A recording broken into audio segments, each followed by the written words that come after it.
So remember, this session is designed to help you determine if IACET accreditation is right for you and to help you understand what it takes to become accredited. And to do that, we're going to answer 5 questions today. So we're going to start off by explaining what is IACET accreditation, how will you benefit from becoming accredited, and then can IACET accreditation work for your industry, sector, or organization? We get that a lot. What steps do you need to take to become accredited? And finally, we'll tell you where you can get help to move through the process. So, Randy, why don't you start us off by explaining more about who IACET is and what the scope of our accreditation is? Awesome. Thank you so much, Jackie. I appreciate you walking us through all of the administrative stuff and introducing the session. So, yeah, let's start with the basics. Who is IACET and what exactly does our accreditation cover? So, for those of you who may not be familiar with IACET, for more than 50 years, we have been helping define what quality means when it comes to continuing education and training.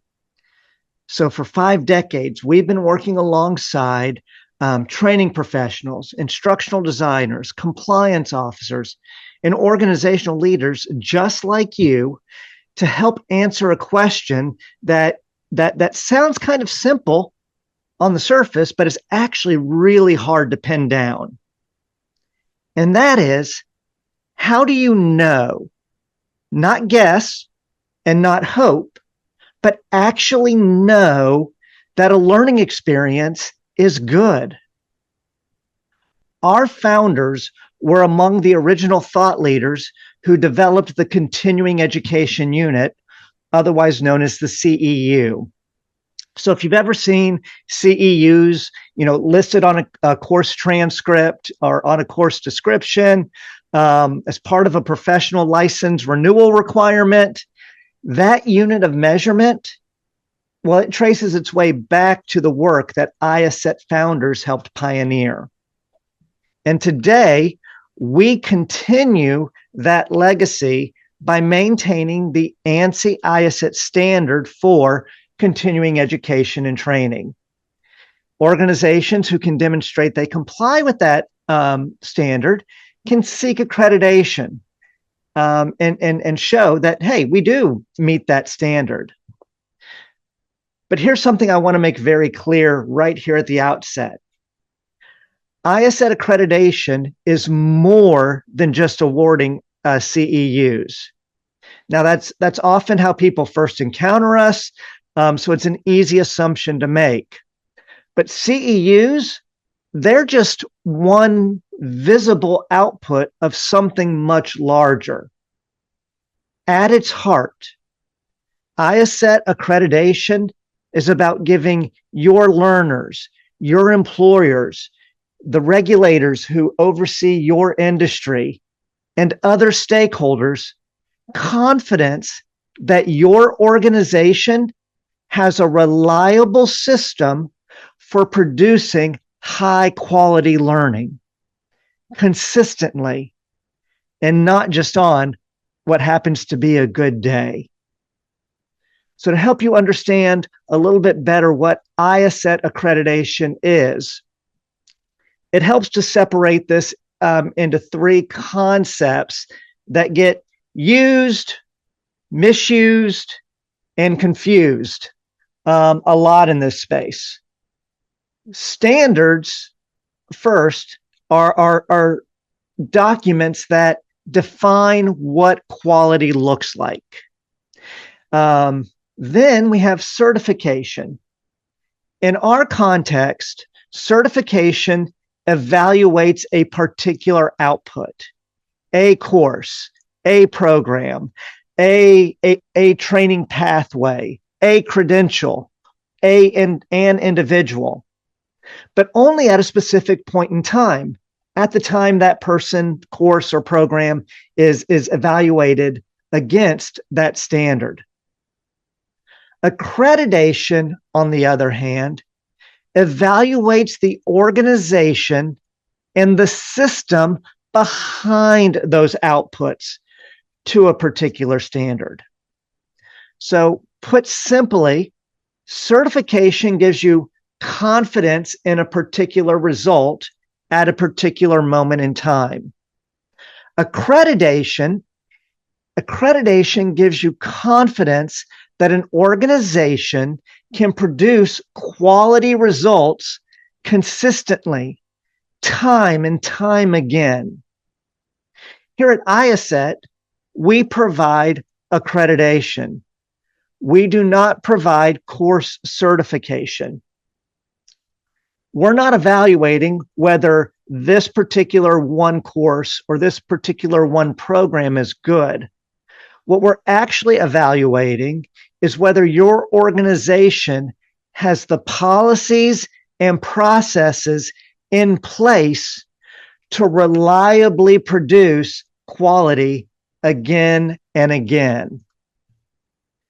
This means that at IACET, what we're actually evaluating, what we're actually accrediting is the policies and processes that your organization uses when it designs, develops, delivers, and evaluates learning events.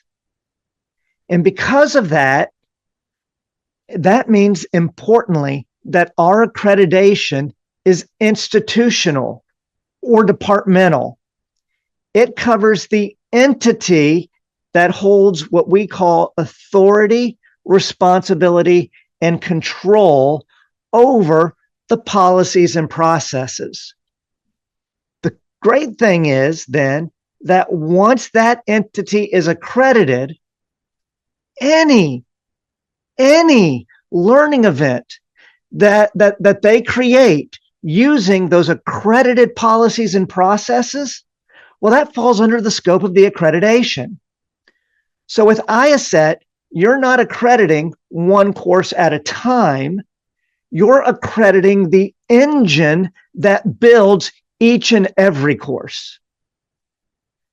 And so you can see on the slide what this means in practice. Now, I'm not going to read through all of that. You guys can do that. But there are 2 points that I think are worth pausing.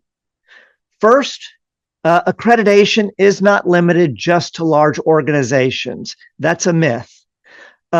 We work with organizations of every size across every sector. About a third of our organizations have less than 3 people working in them. Many of those are edupreneurs, single person entities. So no matter your size, we can work with you. And the next big one that's important to understand is that our accreditation is not prescriptive in nature. And that one's worth unpacking because it surprises a lot of people. Our standard is descriptive, not prescriptive. And that means it tells you the characteristics of a high quality learning system, but it doesn't tell you exactly how to get there.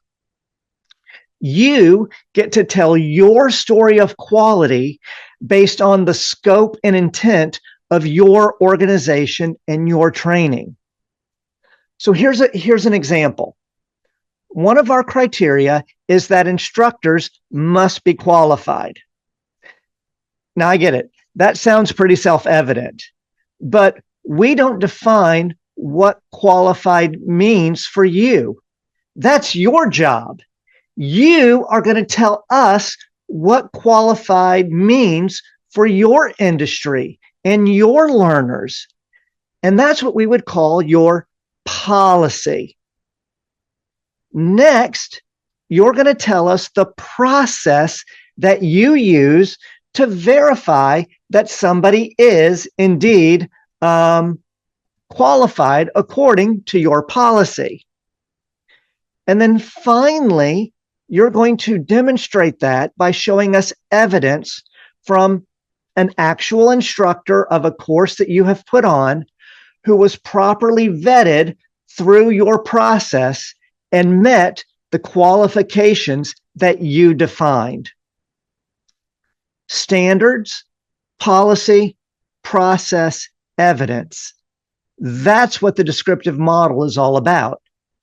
And quite frankly, that's why qualified can mean something different for a technical certification program than it does for, say, a leadership development program or an early childhood educator program or someone who may be doing healthcare CE. Without any one of those qualifications being wrong. And that's what makes IACET accreditation not a check the box type exercise. It is an honest look at what your organization's system for producing learning actually works and whether you can prove it.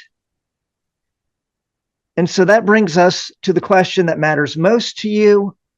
How does this accreditation actually benefit your organization? And for that, I'll hand it back to you, Jackie. Thanks, Randy. And this is one of my favorite things to discuss. So, yeah, let's talk about how you'll actually benefit from accreditation. But before we dive into that, I want to hear from you. What benefit do you hope to gain from accreditation? So if you could, go ahead and post that in the chat.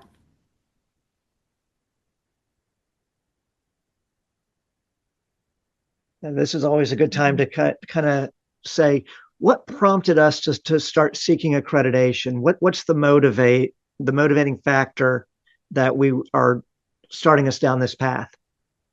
Would love to see that. So feel free to go ahead and jump in the chat. Great. Increase our program's perceived value. Absolutely. Nice. Confidence, credibility, prestige. That's a good one. Clarifying, mentoring, training for additional visibility. That word validity and credibility, visibility. Nice. Thank you. That confidence, absolutely. That's all great. I'm glad you guys are here. You're in the right place. Yeah, you are. Thanks. Thanks. Now, thanks for sharing. But Randy, why don't you start us off and tell us a little bit more about the benefits and strategic impact of accreditation? Yeah, sure. So, like I kind of said, accreditation is really about having a system capable of producing quality consistently. And so that's what our accreditation is going to validate. It's not just evaluating your individual outputs. It's going to verify that your policies, your processes, your people, and platforms are all aligned and working together as a cohesive system. And here's the thing. When that happens, something important shifts. Accreditation becomes more than just about quality. It becomes all about capability. The capability of your organization to deliver high quality learning, not occasionally, but consistently and at scale. Accreditation turns quality from an aspiration into an operational reality. So, Jackie, tell us some of the ways you've heard from our accredited providers about the benefits of accreditation. Absolutely. So one of the great things about my role is that I get to talk with our accredited providers every day. I've also had the opportunity to work with some of them more closely and do some case studies. So rather than just telling you what we think, the benefits of accreditation are, I want to share some of the common themes, things that we hear directly from the organizations that have actually gone through the process. And some of these things come up time and time again. And actually, Randy, make sure we can post that link to those case studies if you guys want to read some of these more in depth. But as he's doing that, I'll start off with scalability. So I've heard several providers say, actually many, that in the beginning they were kind of concerned that accreditation might slow them down. And what they found in the end was really the opposite. Once they had their processes documented and everyone understood how the work should be done, they were able to grow and increase their capacity much more efficiently and without sacrificing quality. And that's really the point here. Accreditation isn't adding structure for the sake of structure. It's actually helping you build a framework that allows you to replicate what's working as you grow. And so, one of the things that I love hearing is how organizations, are growing and expanding in ways that they didn't anticipate when they initially became accredited. The second that we hear is consistency. Obviously, that's very important. For large organizations, this becomes very difficult to maintain. But really, any organization where you have multiple people involved in developing or delivering training. So I hear from providers all the time that accreditation has helped them create much more consistency across their learning events, regardless of who is doing the work. Again, an important point. So if you take a course, you don't want to get a different experience than somebody else who might take it months down the road. It should be the same. So instead of quality, again, living in one person's head, which it often does in organizations, or depending on your strongest employee, you have a system that people can actually follow. The third area, again, is communication. So, one accredited provider told me recently that one of their biggest and maybe most surprising takeaway was the alignment that accreditation created between their departments. So, we often think about different departments kind of working in their own silos. So, before accreditation, different teams didn't necessarily understand what the other teams were doing or how all of their work connected. And that's something I think a lot of us experience in even in a smaller organization sometimes. But going through the process gave them a shared vocabulary, common framework, and it ultimately helped those teams work together more effectively. And so I think that's a great example of the benefits can extend beyond the training department itself. Again, these aren't just, theoretical benefits. They're really things that we hear from organizations that have gone through the process. And again, they make me excited to do the work that I get to do every day. But Randy, why don't you tell us about how accreditation builds organizational resilience? Yeah, I would love to, because accreditation not only strengthens how the organization operates, it also strengthens how the organization endures. Because here's the thing, quality shouldn't depend on stability. It has to be able to survive change. I know each and every one of us, we've been in this industry long enough. We've been working long enough to know that, guess what? People will transition. Tools will change. Policies will evolve. And markets and regulations, they're going to shift. And so the question is, when those things happen, does your quality survive those changes?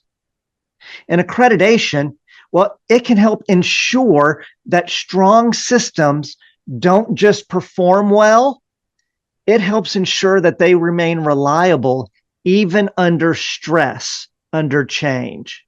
And a couple ways that we see it does that. First is succession planning.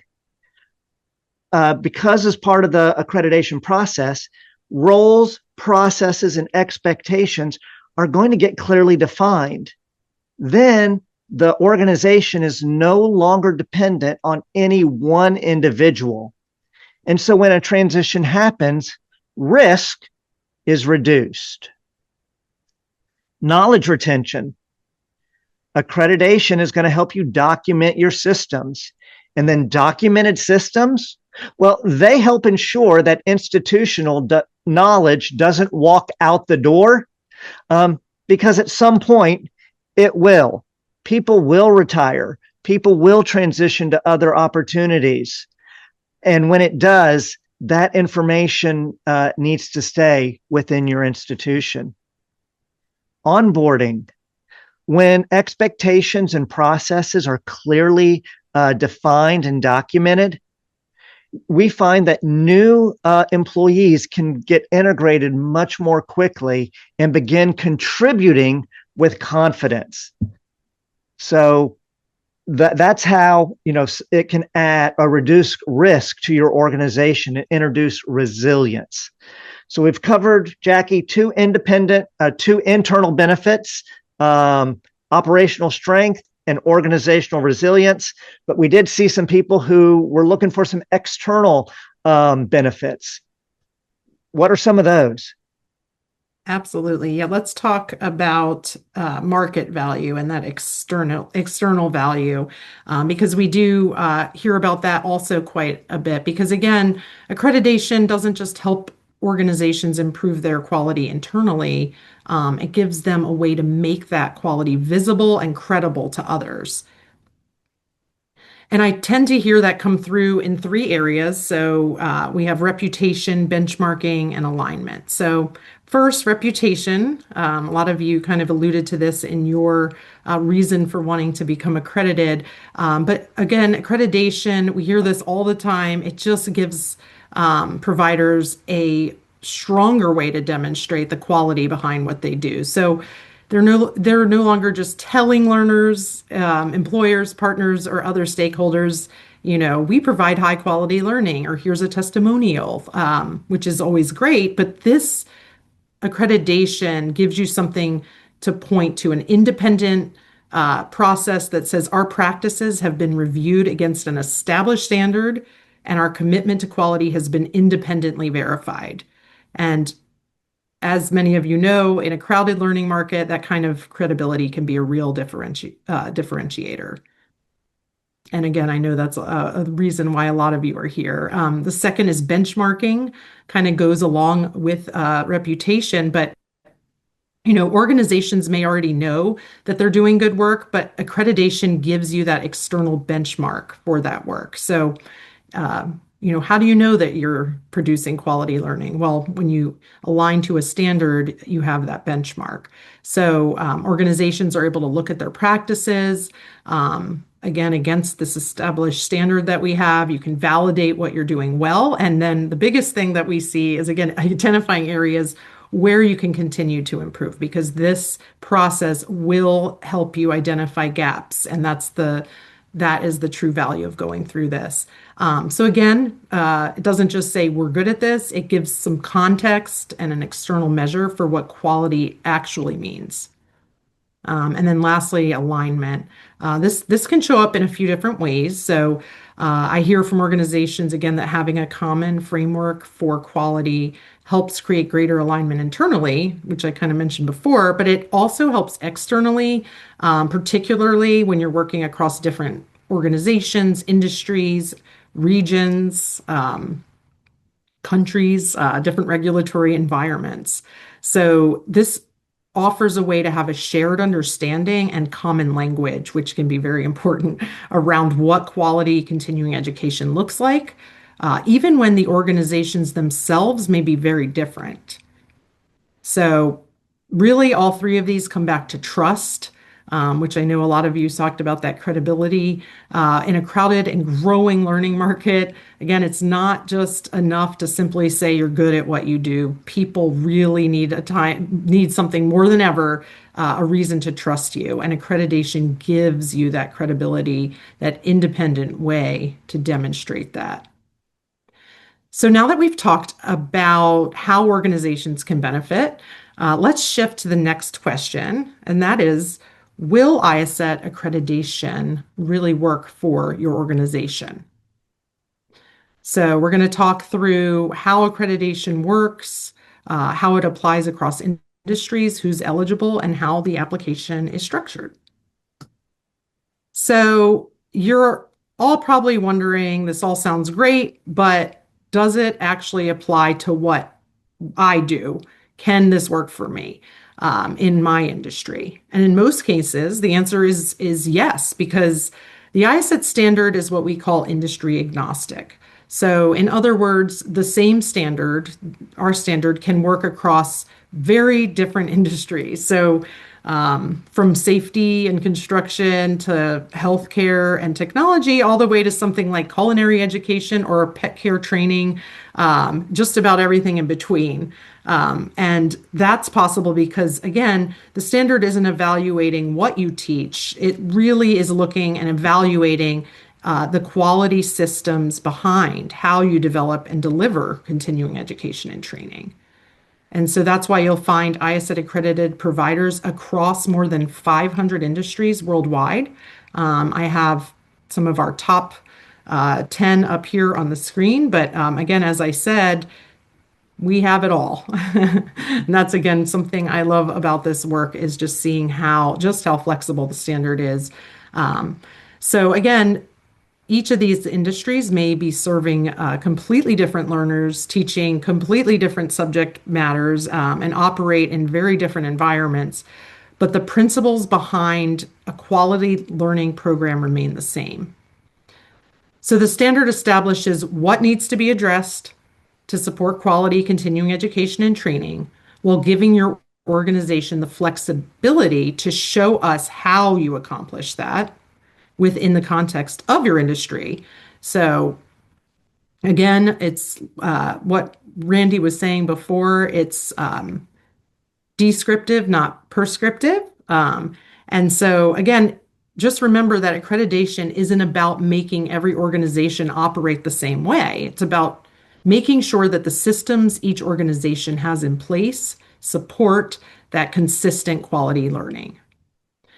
All right, so if the standard can work across all the industries in your industry, who's actually eligible to apply? We get that a lot as well. And this is very important before you take that first step. You want to make sure that you're eligible.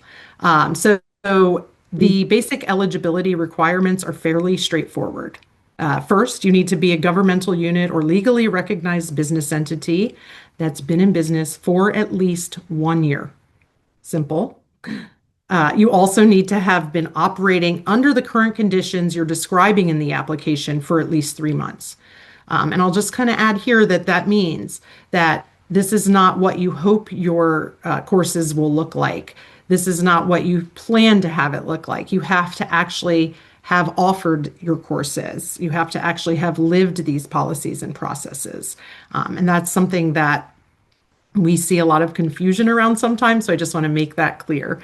And finally, you need to be able to just provide the documentation required throughout the application and the accreditation interview. So that last point leads nicely into the next question. So when we say documentation, what exactly are we asking you to provide?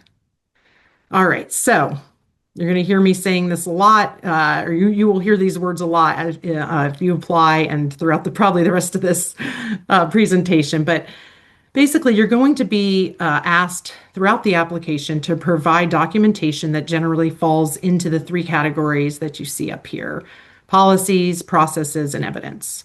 And understanding the difference between these 3 makes it much easier to navigate the process. So first, let's start with policies. Randy already previewed this with you, but they are the primary principles or expectations that guide how your organization operates. So they establish things like how you conduct your business, how employees are expected to conduct themselves, and what your learners or customers can expect from you. So at its simplest level, remember that a policy tells us what does your organization require or expect. And then we have processes. So your processes explain how you actually put those policies into practice, and they're really important for creating consistency in your training programs. So a strong process will make clear who is responsible, what do they do, how and when do they do it, with what tools or resources they use, and what the expected results should be. So think of these as the step-by-step instructions that allow someone or anyone in your organization to understand how the work gets done. And that's, again, pulling that knowledge out of one person's head and putting it down. So if a policy tells us what you require, the process tells us how you make it happen. Finally, and this is so important, evidence. Evidence is where you show us that you're actually doing what you say you do.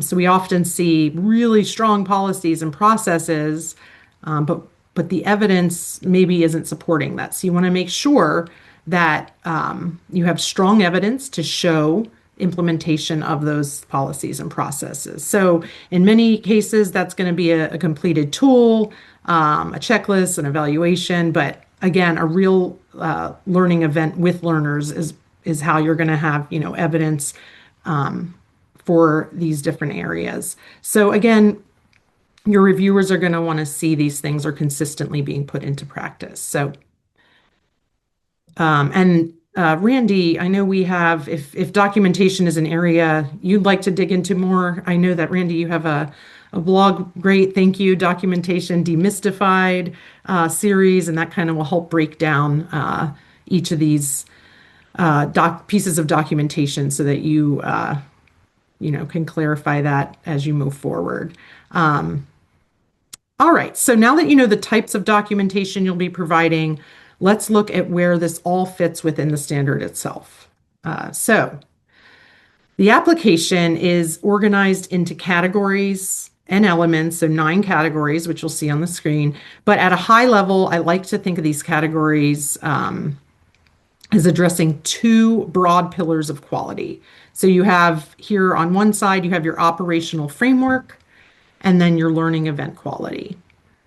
And so let's take a look first at the operational framework, because this is essentially the infrastructure your organization has in place to support quality continuing education and training. So we have governance and finance, which looks at how your organization is structured, who has responsibility and oversight for your learning programs, and whether you have the resources needed to support them. We have environment and support. We're going to take a look that focuses on the environment you create for learning, including how you support both your learners and the people responsible for developing and delivering your training. We look at your planning and personnel. This is looks at how you plan for your learning activities, ensures you have the qualified people. You have qualified people with the appropriate knowledge and experience in the roles needed to carry those out, and that you're supporting them. And then finally, we have awards and recognition. This addresses, again, how you document and recognize successful completion of learning events like learner records, certificates, other ways of recognizing learning. So we want to make sure you have a system in place. So that's the organizational side. Again, it's asking, do you have the infrastructure and systems in place to consistently support quality learning? And then on the other side, so as a former teacher, I love this. The second pillar is really about learning event quality. And you'll notice that this is shown as a cycle because that's intentional, because quality learning, as we know, is not a one-time event. It's a continuous process where each step should inform the next. So I really like this visual. Again, you're going to begin, by showing us that you have a needs analysis. Essentially, why does the learning event need to exist, and what gap are you trying to address? And then that's going to inform your learning outcomes, which clearly define what your learners should be able to know or do as a result of participating. And then those outcomes drive your content and instructional methods. So in other words, what are you going to teach, and how are you going to teach it in a way that supports those outcomes? And then you are going to show us your assessment, where you determine whether learners actually achieve the learning outcomes you established. And finally, you evaluate the learning event itself. You're going to look at what worked, what could be improved, and then how will you use that to strengthen future learning events. And the cycle continues. So again, while the application is divided into individual categories and elements, I don't want you to look at this slide as a collection of unrelated requirements. These are really interconnected pieces of one quality learning system. So again, your organizational framework supports the learning event, and the learning event cycle helps ensure that what you're delivering is intentional, measurable, and continuously improving. And so again, you're going to, throughout all of these areas, you're going to come back to those same 3 types of documentation, not all 3 for everyone, but you're going to have policies, processes, and evidence to show that you're able to show us what you're doing in each of these areas. Okay, I know that was a lot. But now that you have a sense of who can apply, what you need to demonstrate, and how the standard is structured, the next question is, what does the actual accreditation process look like? So, Randy, I'm going to turn it back over to you to walk us through that. Thank you, thank you, thank you. So, first and foremost, you need to understand here at IACET, we have a philosophy that the rigor needs to be in the application of the standard, not in the process of accreditation. So, we work very diligently to ensure that there's an easy and smooth pathway for your accreditation journey. And so we have broken that journey up into 3 phases. Now, many of you are currently in what I would call phase 0. You're still exploring whether accreditation is right for you. But once you're ready to take that step and start this journey, it's going to begin with you purchasing our standard and application bundle. When you do that, you'll enter into phase 1. And this is going to give you 1 year of access to our online application portal, where you're going to have the opportunity to upload all of those all that documentation that Jackie just talked to us about. So you're going to spend quite a bit of time here in this phase, gathering your evidence, organizing your processes, and presenting your organization's story of quality. Now, once you have uploaded all of your documents and you're ready to enter phase 2, you'll click the submit button, and that's going to initiate the formal review process. Now, our review process is an iterative review process. It has some feedback loops built into it. So your application is going to be assigned to a team of peer reviewers who are going to evaluate that documentation for alignment to the standard. If they have anything that they don't understand, anything they don't think aligns, information that's not detailed enough, evidence that doesn't match, they will mark that item as needs additional requirements. And when they've completed the entire review, they will send it back to you with clear and actionable feedback about what you need to fix. You'll have the opportunity to amend, to provide more, deeper explanations, more details, different evidence. You'll send it back to them. They'll review what changed. If there's still problems, they can send it back to you, and it can go back and forth. After the application reaches the rigor that the reviewers are looking for, they will then schedule a 3 to 4 hour accreditation interview with you via Zoom. During that time, they'll walk through the application again, and they really just want to walk away from that meeting with the confidence that the policies and processes that they've just reviewed are integrated into the very fabric of your organization, that the policy and procedure manual isn't just going to go on a bookshelf and start collecting dust, right? That it's stuff you actually do. After that, they will make their recommendation for approval or denial. Now, we do have a 97% approval rate because we really believe that our goal as an accrediting body is to be an on-ramp to quality, not a gatekeeper. So our process here is really built to help you succeed. Once you're accredited, accreditation is good for 5 years, and you'll be in phase 3, maintaining accreditation. During those 5 years, every year, you're going to demonstrate that you're continuing to comply by submitting an annual report and paying an annual accreditation maintenance fee. At the end of the 5 years, to maintain accreditation, you'll start back over and become reaccredited. And about 85% of our accredited providers do reaccredit at the end of their 5 years. So demonstrating that they still are, find value in that accreditation. So how much does all of this cost? It's always a big question. And you're not going to pay everything at once. You're going to pay in a few different at a few different milestones. First, to get started, it's $495 to purchase the standard and the application bundle and get access to that online application portal. Once you've uploaded everything and you're ready to enter the review phase, you're going to pay $4,845 for an application review fee. And we're also going to collect your first year's maintenance fee at that time, so that as soon as you're approved, your accreditation can immediately take effect. If you do happen to fall into that 3% who withdraw their application or are denied, the first year's maintenance fee of $1,245 is refundable. Unfortunately, the application review fee is non-refundable. Then, after you're accredited, every year when you submit your annual report, you'll pay an accreditation maintenance fee of $1,245.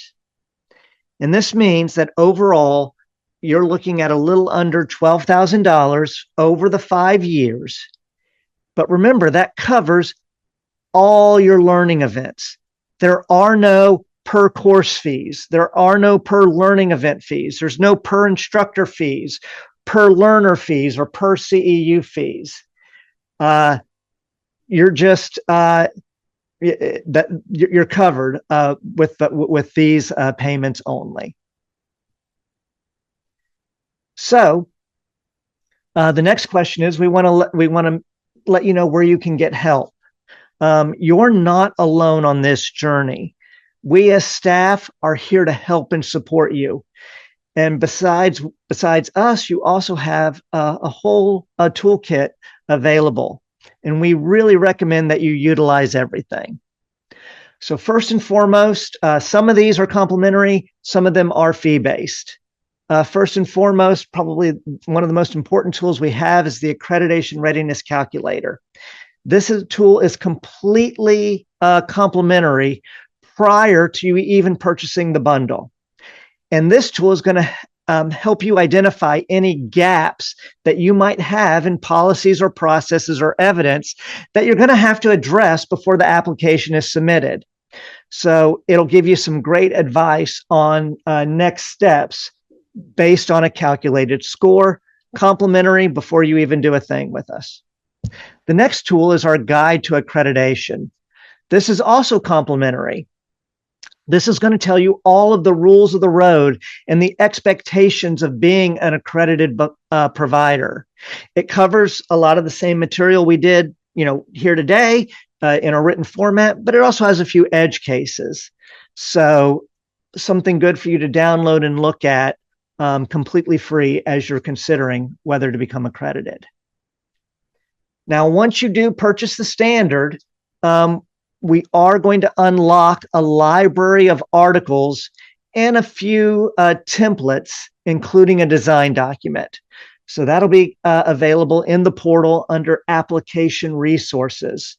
Always some great things for you to use if you don't already have them in place. Now, I do see we have a question already in the Q&A from Lynn Hoy. So Lynn, this is the next thing is the tool you may be looking for. This is our Success Accelerator Toolkit. This toolkit was developed to empower organizations of all size, but especially focused on small teams and first-time applicants. This toolkit contains sample policies and sample starter processes, three of each, for every policy and process required by the standard. They're already there. They're ready for you to be customized to fit your organization's unique structure and needs. I believe it is around $295 for that toolkit. And then Alicia, you asked for the best webinar to attend to complete the application. Well, it's this. It's our accreditation workshop. Now, our accreditation workshop is not required. It is optional, but it's very, very useful. On average, organizations that do not attend have 24 findings after their first review. But organizations that do attend the workshop have 8.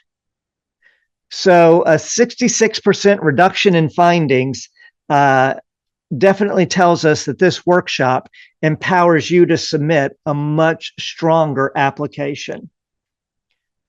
Finally, another complimentary resource is our application assistance forums, generally held on the last Wednesday of each month.